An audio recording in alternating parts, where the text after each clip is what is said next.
میں کہا کرتا ہوں جب مالدار لوگ زکات نہیں دیتے تو غریبوں کی بیٹیاں طوائف بن جاتی.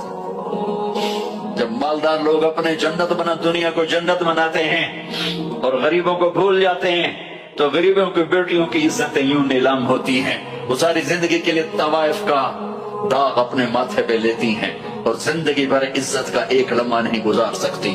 اور طوائفوں سے کھیلنے والے وہ ویسے ہی مسٹر رہتے ہیں, وہ ویسے ہی ہز ہائنس رہتے ہیں, ویسے ہی یور آنر رہتے ہیں. ایک بچی کی عزت برباد ہو گئی اور اس خبیث کی عزت ویسے کے ویسے ہے. اس لیے تو میرے اللہ نے قیامت کا دن رکھا ہے. اس لیے تو میرے اللہ نے قیامت کا دن رکھا ہے.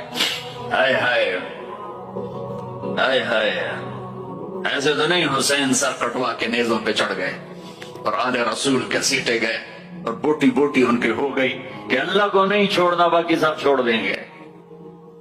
جس امت کے پاس کربلا کی تاریخ ہو وہ امت نماز چھوڑ دے, وہ امت جھوٹ بولے, شراب پی, زنا کرے.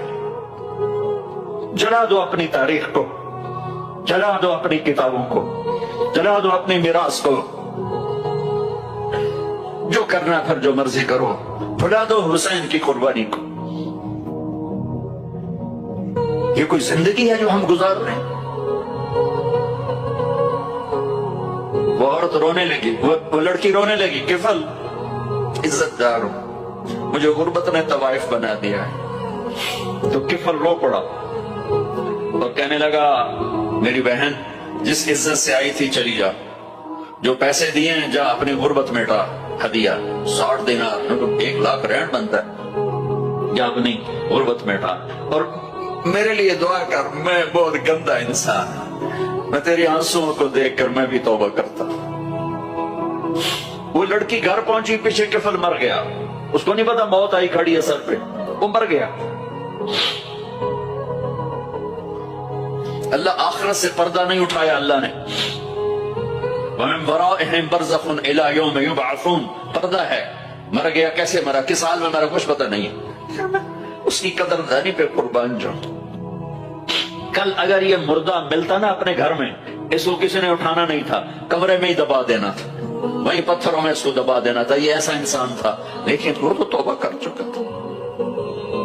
اور توبہ کے بعد کی زندگی 15 منٹ, آدھا گھنٹہ, گھنٹہ, سوا گھنٹہ, 2 گھنٹے ہے. اور 30 سال کی زندگی زنا اور شراب میں ہے, اور آدھے گھنٹے کی زندگی میں صرف نیت کی ہے. کل تک تو بھی سورج میں نہیں دیکھا اور موت نے آ کے اٹھا لیا.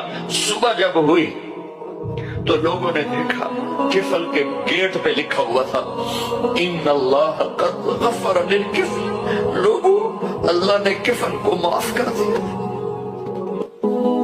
یہ کیوں لکھوایا, یہ کیوں لکھوایا؟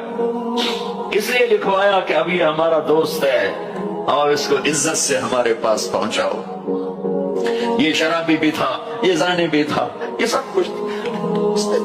اس سے بڑا قدردان کوئی ہے کہ نیکی کرنے کا ایک دن اس کے پاس نہیں. ابھی آج اس نے نیت کی ہے کہ آج کے بعد میں نیک بن کے زندگی گزاروں گا, اور موت نے مہلت نہیں دی, خالی نیت پر. میرے اللہ نے کیا کر دیا, اتنا بڑا مین گیٹ پہ نورانی سطر سے لکھا ہوا تھا ان اللہ قد غفر للکفل.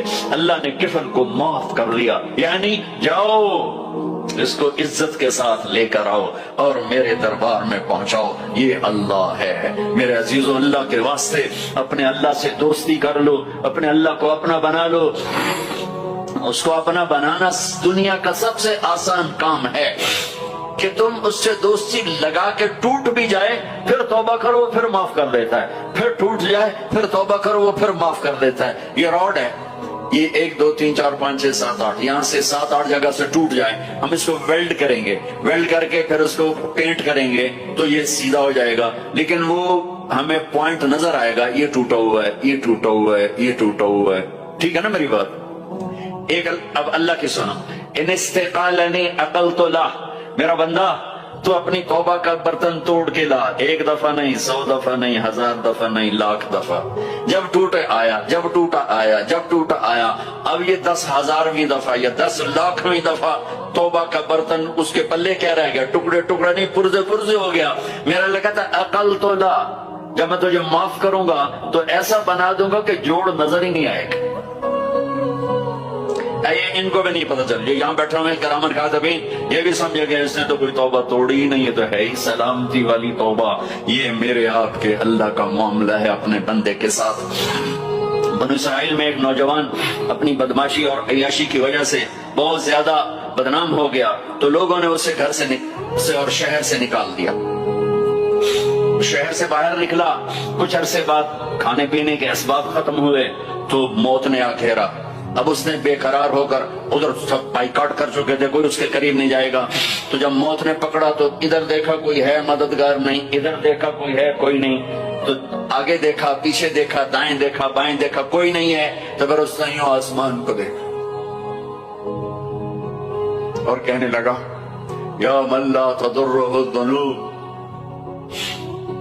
ولا تنقصہ المغفرہ، اے وہ ذات جس کو معاف کرنے سے کوئی کمی نہیں آتی اور گناہ کرنے سے اس کی ذات میں کوئی کسی قسم کی کمی نہیں آتی، دیکھ مجھے سب نے چھوڑ دیا ہے، تیرے پاس آنے کا وقت ہے، مجھے معاف کر دے، میں نے تیرے بندوں سے سنا ہے تو بڑا غفور الرحیم ہے۔ جان نکل گئی۔ اللہ تعالیٰ نے موسیٰ علیہ السلام سے فرمایا موسیٰ میرا ایک دوست وہ جنگل میں مر گیا ہے، جاؤ اس کے جنازے کا انتظام کرو اور اعلان کر دو جو اس کے جنازے میں شریک ہوگا اس کو بھی معاف کر دوں گا۔ کون زندگی میں سوائے گناہوں کے ہے کچھ نہیں، اور آخر وقت کی منت اور خوشامد پہ کیا فیصلے ہو رہے ہیں۔ لوگوں نے دوڑ لگائی، آگے دیکھا تو وہی نوجوان شراب پیزا نیجو آ رہی ہے، بھیڑا کہ موسیٰ یہ تو وہ ہے جس کو ہم نے شہر سے نکال دیا تھا، تو یہ ایسا ولی کیسے ہو گیا کہ ہم اس کے جنازے میں آئیں گے تو بخشے جائیں گے۔ تو موسیٰ علیہ السلام نے اللہ سے پوچھا یا اللہ تیرے بندے کہہ رہے ہیں کہ یہ بہت برا ہے، تو کہہ رہا ہے میرا دوست ہے، تو میں کیا کروں؟ تو اللہ تعالیٰ نے فرمایا موسیٰ یہ سچ کہہ رہے ہیں اور میں بھی ٹھیک کہہ رہا ہوں، یہ ایسا ہی تھا جیسے یہ کہہ رہے ہیں، لیکن جب اس پر موت آئی اس نے دائیں دیکھا، اسے کوئی نظر نہ آیا، اس نے بائیں دیکھا، اسے کوئی نظر نہ آیا، اس نے پھر میری طرف دیکھا، تو موسیٰ میری غیرت نے گوارا